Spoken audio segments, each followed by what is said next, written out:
Senior तजिया car Javed Chaudhary के मुताबिक क्या इमरान खान भुट्टो वाली गलती करने जा रहे हैं? सुल्तान राय और मुस्तफ़ा कुरैशी पाकिस्तान फिल्म इंडस्ट्री के दो नाम थे। मुल्क में एक ऐसा वक्त भी गुजरा जब फिल्मसाज कहानी से पहले इन दोनों को बुक करते थे।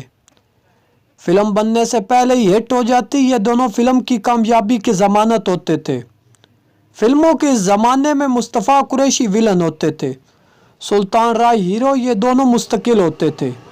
ताहम हीरोइन और कहानी बदलती रहती थी। यह सिलसिला ठीक चल रहा था, लेकिन फिर 9 जनवरी 1996 की रात आई।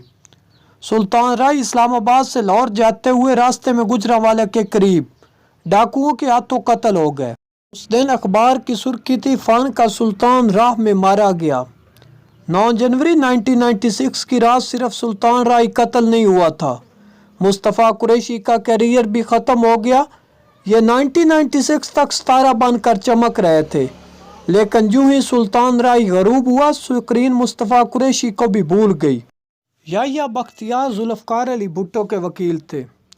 ये भुट्टो साहब का केस लड़ते रहे। भुट्टो साहब की फांसी के बाद जालों ने याह्या बख्तियार को इस साजिश का हिस्सा करार दे दिया, लेकिन इसके बावजूद ये हकीकत थी, याह्या बख्तियार भुट्टो साहब से बहुत मोहब्बत करते थे। फांसी के बाद भुट्टो साहब को गड़ी खुदा बख्श में दफन कर दिया गया। कब्र से फौज का पहरा ख़त्म हुआ और लोग अपने लीडर की कब्र के दीदार के लिए जमा होने लगे, तो याह्या बख्तियार भी लाड़काना पहुंच गए। भुट्टो साहब के दीवाने उन्हें देखकर बेताब हो गए। ये इनके गिर्द जमा हुए, इनसे मुख्तलिफ सवाल पूछने लगे। एक नौजवान ने याह्या बख्तियार से पूछा, आप फांसी से पहले भुट्टो साहब से मिले थे? हमारे लीडर ने आखिरी मुलाकात में आपसे क्या कहा? यह सवाल सुनकर याह्या बख्तियार की आंखों में आंसू आ गए। उन्होंने गलगीर आवाज़ में जवाब दिया, भुट्टो साहब ने कहा था, मेरे मरने के बाद मेरी कौम को बता देना, बुज़दिल कौमों के बहादुर लीडरों का यही अंजाम होता है। हम भुट्टो साहब की ज़ात पर 400 एतराज़ात कर सकते हैं, लेकिन वो तमाम खामियों के बावजूद इस मुल्क के नाकाबिले फरामोश लीडर थे। भुट्टो साहब की खामियों में एक खामी अना भी थी। वो एक अनापरस्त इंसान थे। वो इस बुत के सामने झुकने के लिए तैयार नहीं थे जिसे उन्होंने अपने हाथों से तराशा था।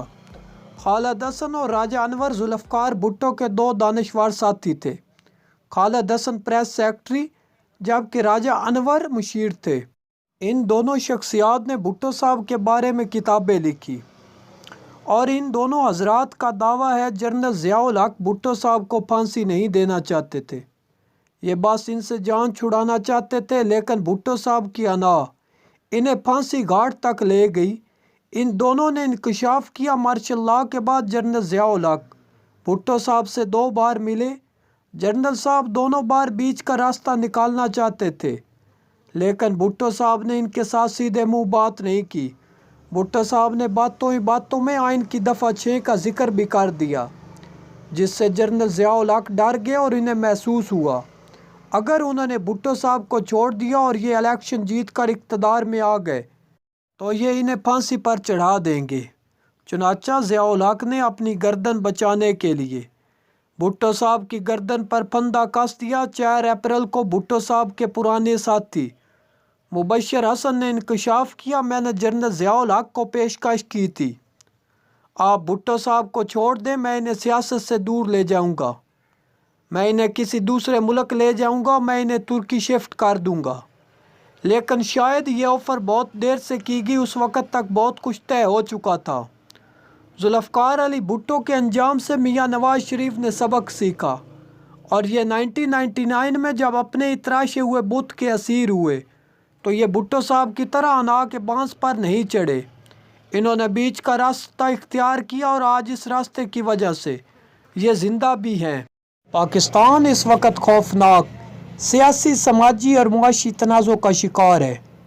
हम अगर इन तनाज़ों से निकलना चाहते हैं या पाकिस्तान को आगे बढ़ाना चाहते हैं तो फिर हमें हक़ाइक़ जानना होंगे और इन हक़ाइक़ को सामने रख कर मुल्क को दुरुस्त हिम्मत करनी होगी। मैं दिल से समझता हूँ हम अगर आज अपनी गलतियाँ नहीं मानते और मुल्क को दोबारा ट्रैक पर नहीं लाते तो फिर दुनिया की ये पहली इस्लामी जमहूरी रियासत ख़त्म हो जाएगी और हम सब बाकी ज़िंदगी महाजर कैंपों में गुजारने पर मजबूर हो जाएंगे। میں اپنا فرض ادا کرتے ہوئے ملکی تاریخ کے تازہ سیاسی واقعات آپ کے سامنے رکھ رہا ہوں۔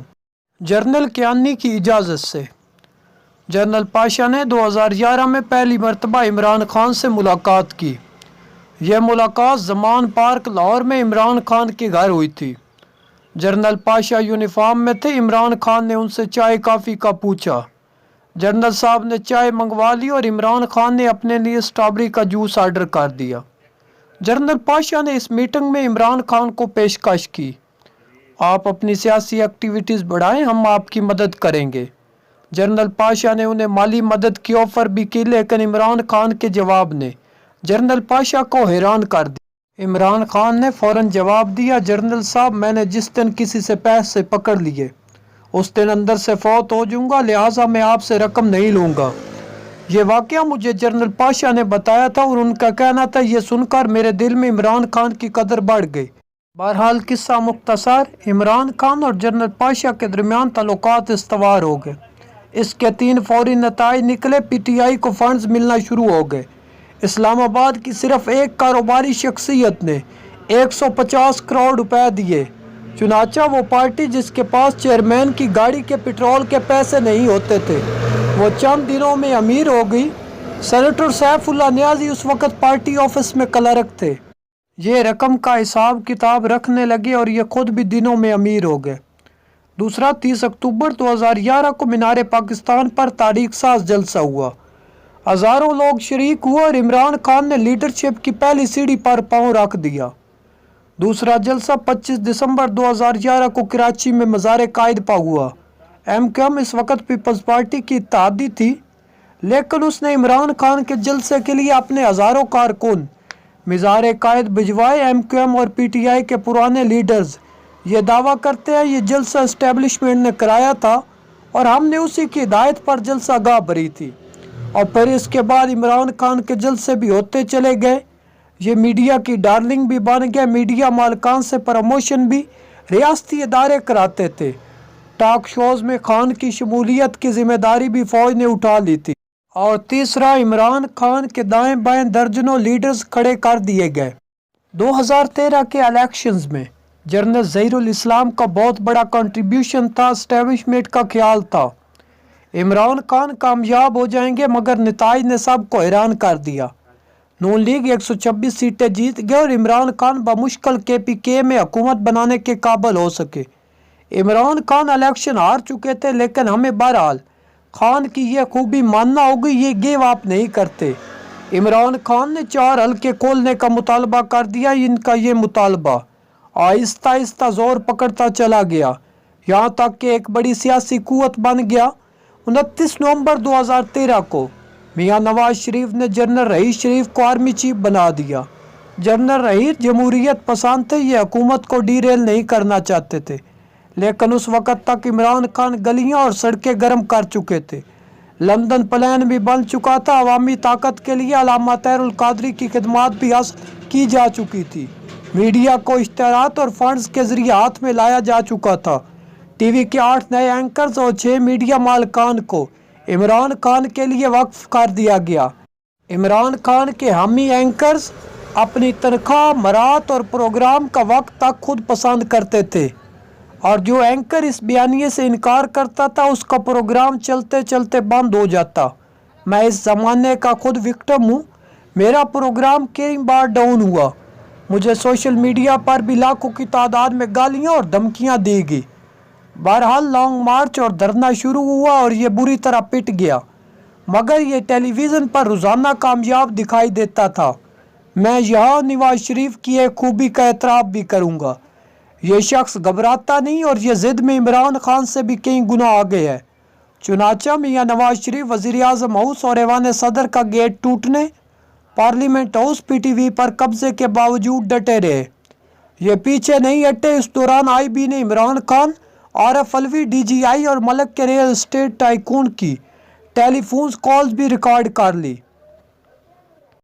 یہ تمام ریکارڈنگز جنرل رحیل شریف کے سامنے پیش کی گئی، جس کے بعد دھرنا ختم ہو گیا۔